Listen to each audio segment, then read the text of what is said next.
Am I the asshole for refusing to take my daughter to my ex's wedding? My 42 female, ex-husband 45 male, and I were together for 20 years. We had a beautiful daughter together, Jocelyn, female 14. We got a divorce 5 years ago due to infidelity on his part.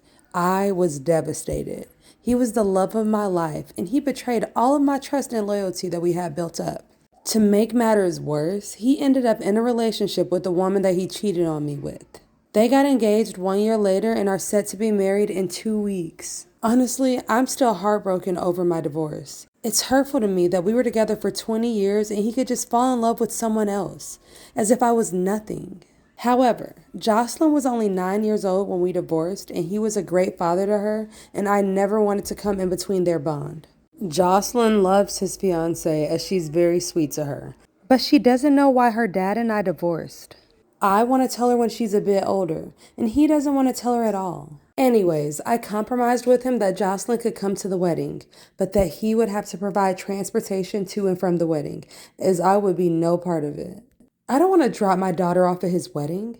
I don't want to see all the decorations and the happy guests. It would just be way too much for me.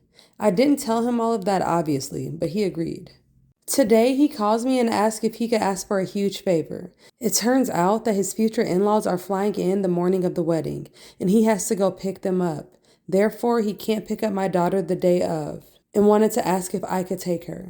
I said absolutely not, and asked why he can't pick her up the day before when she gets off from school. He said that he doesn't want to have to make the drive twice and that he likely wouldn't have time as he has to prepare for the rehearsal dinner. I asked why the bride can't pick up her own parents, and he said that she'll be getting her hair done so she can't. I laughed and told him that there is no way in hell that I would be taking my daughter there, and that he's gonna have to just figure it out on his own. Boy, why did I say that? My daughter ran downstairs crying 10 minutes after the conversation with her dad. She said I was a terrible mother for not taking her to the wedding. Now I'm getting messages from his family calling me heartless, cold, and a bitch. They said I'm trying to ruin his special day over a relationship that is long over. Now I feel bad for upsetting my daughter. Should I put my feelings aside and just take her?